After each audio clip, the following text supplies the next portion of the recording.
This is what I looked like when I was pretty sick about a year ago, and this is what I look like now when I'm not sick. So what's the difference? Well, according to some doctors, nothing.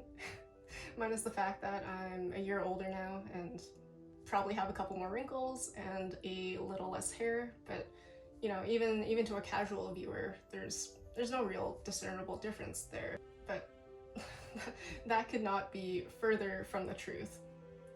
The real difference there, well, there's brain inflammation, no brain inflammation, limited cognitive functioning, normal cognitive functioning, sort of, low quality of life, high quality of life, hemorrhaging money on medical bills, still hemorrhaging money on medical bills, but gainfully employed now and able to pay them off.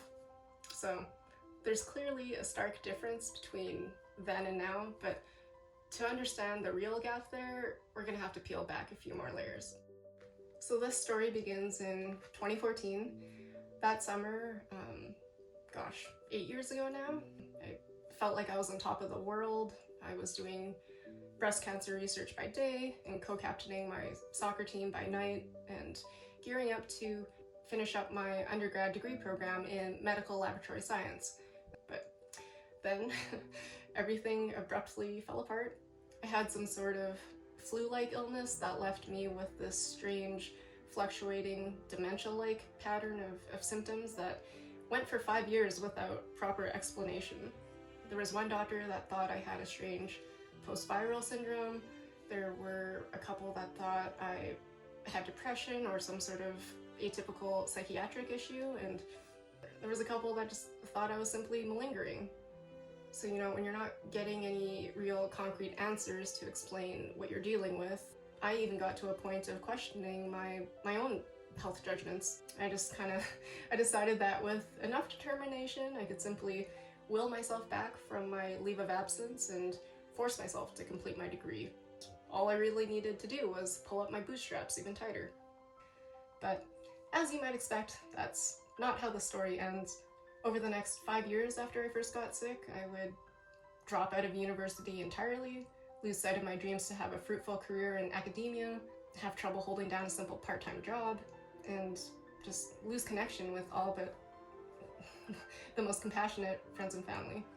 I just steadily became this shell of who I used to be until I had this acute exacerbation of neurological symptoms that left me catatonic.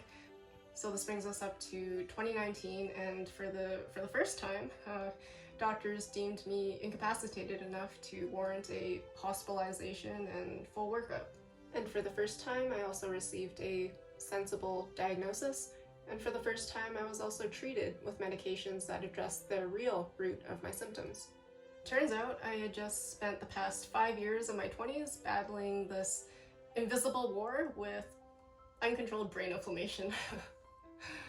Man, I mean, I can say that with a chuckle now, but that totally belies how terrible and serious it is to have what my doctors have determined to be seronegative autoimmune encephalitis. I've seen families that are both psychologically and financially wrecked by this illness. I've seen patients who end up in this permanently vegetative state, and I see patients who just kind of die a slow death from it, who are diagnosed too late, who just gradually lose their minds before they had the opportunity to find out there was an organic and treatable cause to their madness.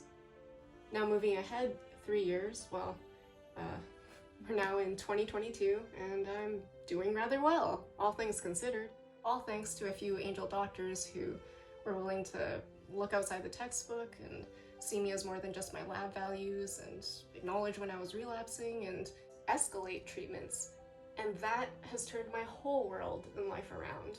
I mean, I finally managed to eradicate the brain inflammation and stop my relapses and enter into this period of stability where I just feel so excited for the future ahead, where I'm driven to go bigger in my efforts to give back to the rare disease community that has been so critical in helping me to get back on my feet again with their support and advocacy and encouragement and nudges to just keep putting one foot in front of the other.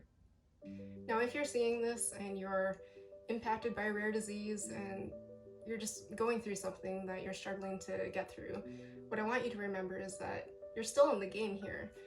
Now, I'm under no illusion here that everyone can achieve the same outcome that I have. I'm acutely aware that of the unlucky medical cards that are out there, I still somehow lucked out with ones that I could still find a way to win with.